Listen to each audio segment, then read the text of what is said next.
napapanahong issue sa larangan ng politika, showbiz, tatalakayin, himayin, re-reaksyonan ng Che Guevara TV. Che Guevara TV nga po pala, isang reactor ng mga viral issue na nagaganap dito sa Pilipinas. So dito tayo kay sa mga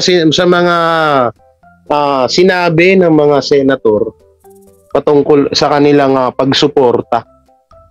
Ba't hindi na pwede? Kala ko hindi na pwedeng i-reactionan yung video na to eh. Sugurin ko kayo dyan, SMNI sa Davao. Pag hindi nyo pinagamit sa aking video nyo. Si Maring Janet mukhang pera. Ay hindi po mukhang pera yun. Hindi po mukhang pera si Maring Janet. Taong pera. Okay Mare, sagutin mo yun kasi naghahamon ka sa live mo eh. Sa video mo, sagutin daw yung mga paratang na yun. Sige, sagutin mo rin yung yung sinabi ko sa'yo. Abangan mo yung upload, baka mamaya alas 6 upload ko yun. So, simulan natin to. Alam ko, napanood nyo na rin to sa iba, pero bigyan natin to ng reaction, no? Walang iwanan, ilang senador buo ang suporta kay Pastor Kibuloy. Okay. Nagpakita ng suporta ang ilang senador para kay Pastor Apollo C. Kibuloy sa gitna ng Army natin Irene, shout out. Ingat kayo dyan sa Canada. At ang komite ni Senator Rizal Tiveros. Sa ikapitong araw ng prayer rally ng Laban Kasamang Bayan, nakita ko na si Kupus, ay dumating sina Senator Ronald Bato de Rosa, Senator Robin Padilla, at Senator Christopher Bongo, kasama ni dating Pangulong Rodrigo Duterte. Ayon kay Senator Bato, dumating ito sa prayer rally para ipakita ang pagiging tunay na kaibigan sa butihing pastor. Dito kami ngayon, Senator Bongo, at yung... Dumating ito sa prayer rally para ipakita ang pagiging tunay na kaibigan sa butihing pastor. Okay, putulin ko muna. Alam nyo, isa rin to eh. Isa sa kinakainggitan ng kabilang partido. Dito nyo kasi nakita na talagang buo yung suporta ng mga senador na lalong-lalo na sila Bato, Robin, sila Bongo, yung mga senador na kaalyador, kumakampi talaga sa mga Duterte na hindi mo nakikita ng kaplastikan. Kasi ito tignan nyo, pansinin nyo maigi, sila kukonti lang Ito kukonti lang sila kasi halos lahat ng senator tsaka yung nandun sa kabila nagsiksikan dun Pero dito mo makikita na yung suporta nila hindi peke no? Tingnan mo dun sa kabila kapag nagtipon-tipon sila, punta na. Parang parang iba't ibang kulay ng mga plastic eh. May pink, may blue, may dilaw, may pula. May orange, may violet. May pink, may pa doon, may kulay asul. Kaya laking gina naman yung mga vlogger dyan ng mga talonggis eh. Nagsama-sama daw yung mga senator. Hindi daw dapat pinag-aaksayan ng panahon tong mga ganitong event ng mga senator dahil ang dami daw problema sa Pilipinas. Anak ng teting na yan, halos lahat na lang sinisin nyo sa mga senator. Bakit yung mga senator na hindi panig sa Duterte ayaw nyo sitahin? May mga event din niya na pinupuntahan na na mga hindi naman na konektado konektado pa sa Pilipinas to eh. Bakit yung mga pinupuntahan ng mga senator na iba dyan na sinusuporta na mga anti-Duterte? Ba't nyo masita-sita? Kung talagang hindi kayo bias. Hindi nyo kasi nakikita sa partido nyo yung mga ganitong samahan kaya ginaji kayo. Alam nyo kung paano nyo gawin tong ganito? Sunugin nyo yung mga plastic ng mga kasamaan nyo. Kaya dalhin nyo dun sa payatas. Minsan kasi ang mga, diba, may kasabihan pagtungkol sa basura. Ihiwalay ang mga hindi nabubulok sa mga nabubulok. Ganun yun. Ayun yung logic na hindi niyo maintindihan. Sabi niyo, tatanda ko yung sinabi ni Banat Bay, naglo-logic yan. Pero kapag hindi ka maano sa logic niyan, hindi mo maintindihan. Wiset! Dito kami ngayon, Senator Bongo, at yung ating mga kasamahan lahat. Ayan na si Bato. dahil gusto namin ipakita kay Pastor Kibuloy Daming tao. na ang Sasabihin na naman nila 5,000 lang to. Sabi na naman ni Top Eye dito. Kung konti ng tao, 5,000. Ano yung mata mo? Ano? May transmitter katulad nung kay Vegeta? Bilang na bilang mo yung tao giging kaibigan ay hindi lamang kaibigan sa magandang panahon. Kaibigan tayo kahit na masama ang panahon. Barag na naman sila dito. Tama naman yun eh. 'Di ba? Suportahan mo yung kaibigan mo sa mga may mga nangyayaring pangit sa kanya. Hindi yung kapag may kailangan ka lang, tsaka ka nandyan. Katulad ng ginawa ng mga hindi ako magbanggit na apelido eh. Sige na nga. Katulad ng ginawa ng mga Marcos. Sa oras nung pinapakinabangan nila ang mga Duterte, nandyan sila. Ngayon na wala na tapos na yung kailangan nila, yun, talo-talo na. Ganito yun. Nung napapakinabangan ng mga Duterte, proud na proud. Ang galing daw ng mga Duterte.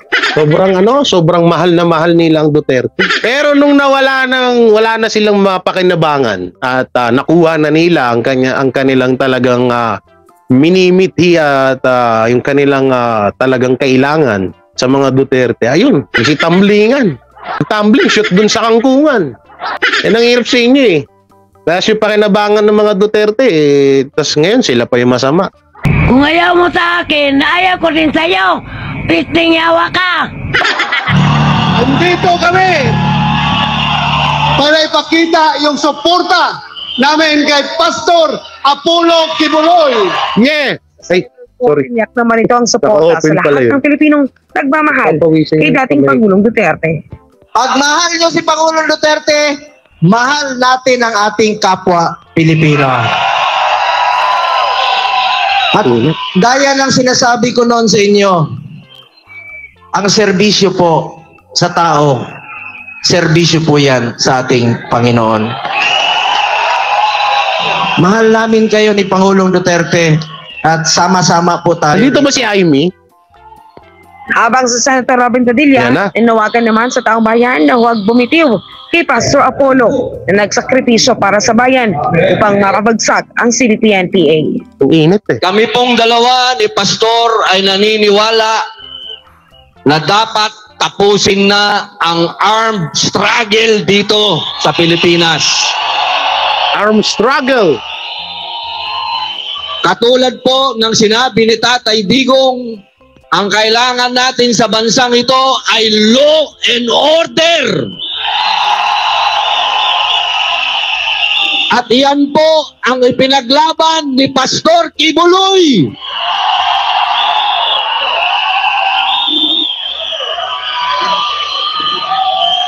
At ngayon, sa kanyang pinaglaban, siya po ay dumadaan sa isang pakikibaka na hindi natin siya iiwan.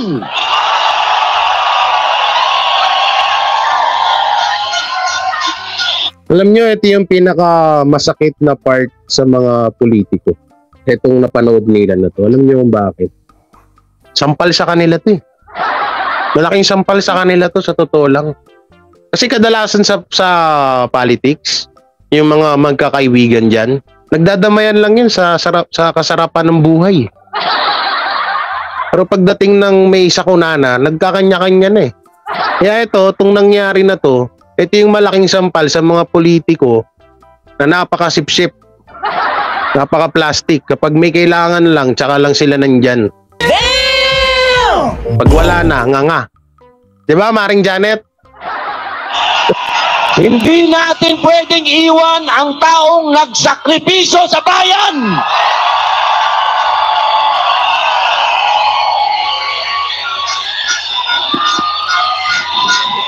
Kaya po, mga mahal kong kababayan, hinihingi ko po na sana huwag natin iwan si Pastor. Maraming salamat po. Mabuhay.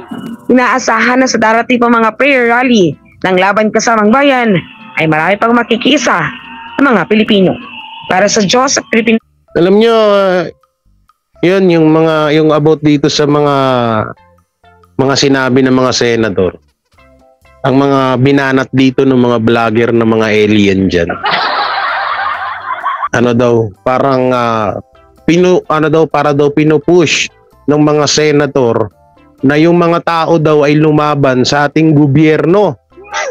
Yan yung naririnig, yan yung naman napapanood ko sa kanila eh. Na talagang maling-mali yung mga sinabi nila na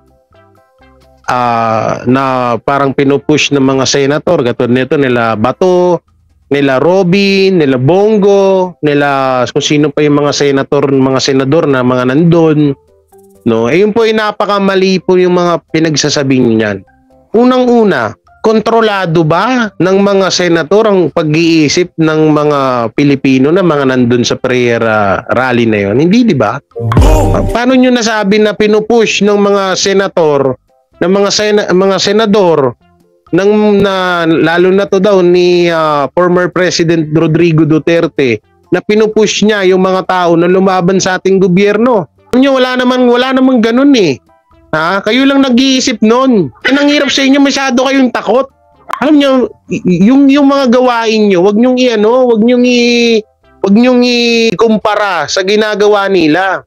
Yung mga gawain nyo dyan, wag nyong igaya sa mga pinaggagawa nyo. Sabi niya, tingnan mo tingnan nyo yung ginagawa ng mga senador. Pinupush pa nila yung tao na lumaban sa gobyerno. Kung kagustuhan ng lahat ng mga tao dyan na lumaban sa gobyerno, choice nila yun. Ganta nga, Maring Janet.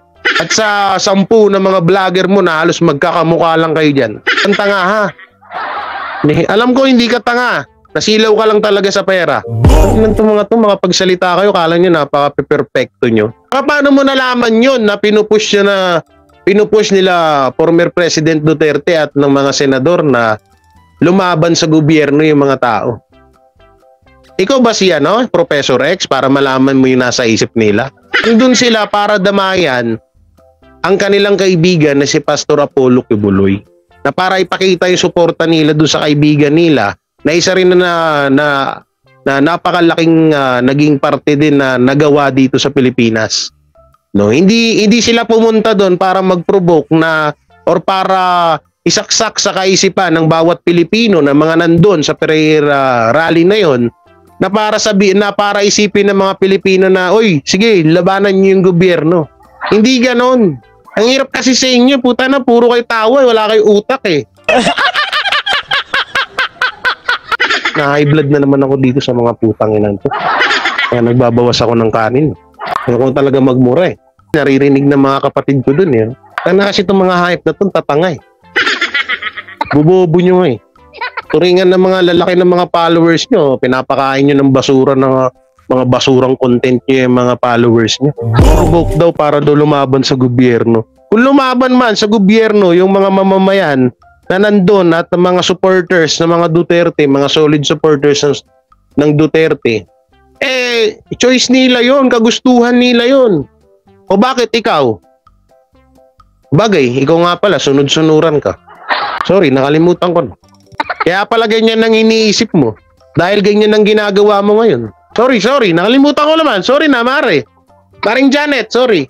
O nga pala, gawain mo nga pala yan. Yung tipong wala kang sariling desisyon, sa pera sunod ka lang. O nga pala, sorry, nakalimutan ko. Tao lang, kakamali. Hindi ko naalala eh. Kaya pala ganun yung sinasabi mo sa live mo sa vlog mo eh. Kaya ganun pala yung pinopoint mo dun eh. O nga pala, nakalimutan ko, gawain mo pala yun. Hirap nun no, mga kabiyaya. Yung tipong may gusto kang gawin pero hindi mo magawa. Yung tipong gusto mong gawin na hindi mo pwedeng gawin at hindi mo magawa sa kadahilanan may nag-uutos sa'yo. Oh my God, you eating my nerve. Oh my God, Maring Janet, you eating my nerve. Gets mo ba English ko na yon? Hindi mo alam yon. Ngayon mo lang narinig yun, sabi ni Spencer, what? What? Maring Janet, you eating my nerve. Kinain. Kaya na kasi itong mga hayop na to. Masyado makapagsalita, kala mo napaka-perfecto mga hayop. Kung na mga patawang ipot lang kayo dito sa social media, gusto nyo na maging TV. Mga bobo! Okay, next tayo, eto. Panoorin, ano lang ako dito sa interview kay Nancy Binay. Kay Nancy Binay. Eto kasi nandun pa si Robin nung sinabi. Senator Binay, hindi pumirma initiative, Inisyatiba. Tinagalog pala. Ni Senator Padilla para kay Kibuloy. Ito, rin natin. Kung ano kaya sasabihin niya rito? No? Wala lang, nagkaroon lang ako ng curiosity. Okay, panoorin natin itong sinabi ni Binay. Bakit hindi nga ba siya pumirma sa initiative, Inisyatiba. Pwede naman kasi initiative. Okay, panoorin natin. Bakit nga ba? Nancy Binay, pasok. Sign kayo? Nag-sign po kayo din sa pag-reverse? Hindi ako nag-sign. Bakit, ma'am? Ayoko lang. Joke. Ma'am, hindi ba? Ako, open ako dun sa idea na mag-virtual siya. Sa akin lang, kailangan Ayoko lang. Ano kaya yun? Sabihan yung si Robin Padilla, si Senator. Walang kakwenta-kwenta pag ini-interview. Anong tawag nyo rito? Bakit po hindi po kayo pumira kay sa inanan ni Robin sa inyo? Ayoko lang. Ano kaya ang klaseng tanong yun? Ayoko lang. Hindi mo lang pinag-isipan. Basta ayaw mo lang. doon sa committee, whether virtual or physically. Sanyan siguro may papadala kami representative habang nasa Zoom siya, baka meron. Diba? Marami naman pwedeng gawin yung para. Ma'am, any relationship with Pastor Kibuloy was able to help you in any way sa mga past elections? Nag-meet ko lang siya twice. Pero... Ano daw? Kibuloy was able to help you in any way sa mga past elections? Nag-meet ko lang siya twice. Ay! Pero... Tuloy pa natin. Endorsement. Siya friend. Nag-meet ko lang siya twice. So, na-meet ko pa siya, lang ako. Ma'am Nancy, ano nangyari sa'yo? Parang hirap na hirap ka mapagsalita. Hindi mo lang sabihin na kasi malapit kasi sa akin si Reese. Hindi mo naman sabihin gano'n, Ma'am Nancy. Nag-iisip ka pa eh. O ngayon, anong pakiramdam nyo na yung mga hindi pumirma? Kasi ganito eh. Pag may sumasang-ayon kay Pastor Apollo Kibuloy or kay Robin Padilla, binabanatan itong mga vlogger na to. Kaya ganyan, walang kwenta daw senator. Wala daw kwentang ganito. No, so ngayon babalik ko sa inyo. Total, hindi naman pumirma si Nancy Binay at pumabor sa inyo. Ibig sabihin, wala rin siya kwenta. Kasi hindi siya pumabor kay Pastor eh. Babalik ko lang naman sa inyo yung mga sinasabi nyo dun sa mga pumabor kay Kibuloy. Tapos parang lutang to kasi boom. Pangina interview no? Ng father ko when he was vice president. Pero nung tumakbo ko sa Senate, parang hindi ata ako never ata ako nag-courtesy call. More than that, respeto ko yung desisyon ng chairperson dun sa pag-cite ng contempt. So, di ba, parang may ganong tradition din sa Senado na we yield to the wisdom of the chair. Oy, ano ba to? Oy, News Vibe! Sa susunod nga, pag nag-interview kayo, palayasin mo yung mga chismosa dyan.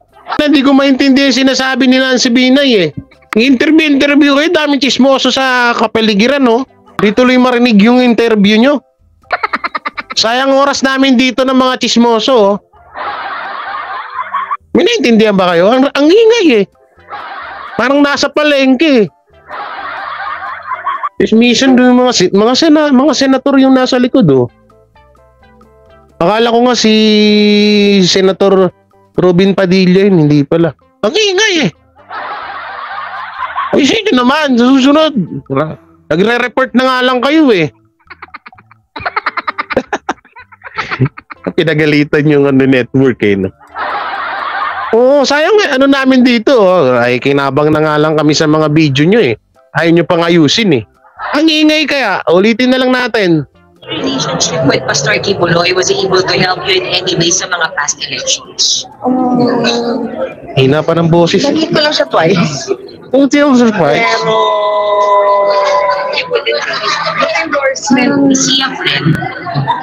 nag-meet ko lang siya twice. So, na-meet ko pa siya, ano lang ako noon, kasama lang ng father ko when he was vice president. Pero nung tumakbo ko sa Senate, parang hindi ata ako. Pagkakalam ko, isa rin to sa yung tatay.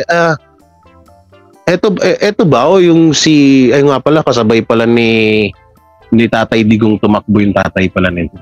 Oh, si Mr. Codigo, tama ba?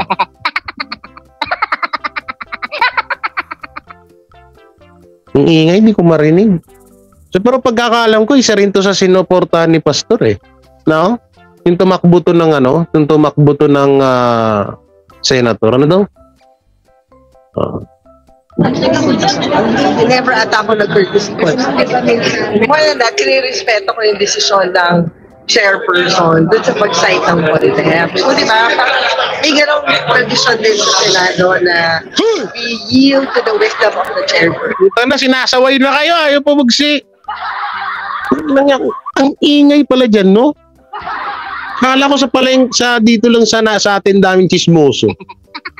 Hindi yung naririnig. Sinisigawan na sila eh. Mga ganun, no? Ang ingay pa rin. Ano ito mga, doon pa nagchismisan, may nag-i-interview doon, wala kayong mga respeto. Pero you were able to review the content of the racing proceedings. Okay, kasi diba, parang hindi rin naman kasi katanggap-tanggap na hindi natin i-require na mag-attend yung isang resource, isang imbitado sa Senado. Wow, hindi daw katanggap-tanggap. Hindi daw katanggap-tanggap kay Ma'am Nancy. Okay, yun ba talaga ang ang tunay na Yun ba talaga ang tunay na dahilan, ma'am? Hindi daw katanggap-tanggap. Eh di wow. Parang if ever first time ata sa history ng Senate kung natuloy itong reversal ng desisyon ng chairperson. But at some point, do you believe yung mga naging accusations after the hearings? Kasi ako hindi ko nasusundan yung hearing eh, but more than that, marami na rin namang cases, di ba may cases na rin na file sa DOJ. Paano ka nakapag-desisyon na para hindi ka pumirma kay Apollo Kibuloy? Tapos hindi ka naman pala update. Hindi mo alam yung nangyayari. Tapos bigla ka na lang nagdesisyon na ayaw mong pumirma. Parang ang labo, no?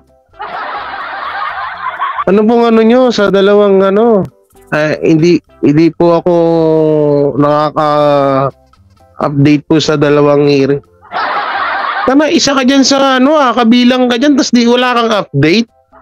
Hindi ka updated dyan sa kay nangyari. Basta basta pumirma ka lang dahil may galit ka kay pastor, dahil nang molesya siya ng babaeng 3 ang belt bag sa katawan. Ano ba yun? Nakmanteteng naman kayo. Tapos yung mga vlogger dyan na mga alien, sasabihin yung tanga-tanga si Robin. Tingnan nyo nga yung mga senator nyo. Palo ko sa inyo to eh. Na-blood ako eh. Ingay na nga nung nire-reactionan ko eh. Lutang pa. Tayo na wala akong maintindihan doon sa ingay ba naman? Sunod nga, News 5, kayo? Pag nag-interview kayo, palayasin nyo yung mga chismoso dun sa likod. Ang ingay eh. Lutang pa yung ini-interview. Dito nyo mapag-aalatan, mga kabiyaya, na alam mo yun, tipong hindi mo na pinag-isipan, hindi mo na kinalculate kung, calculate, di ba yun?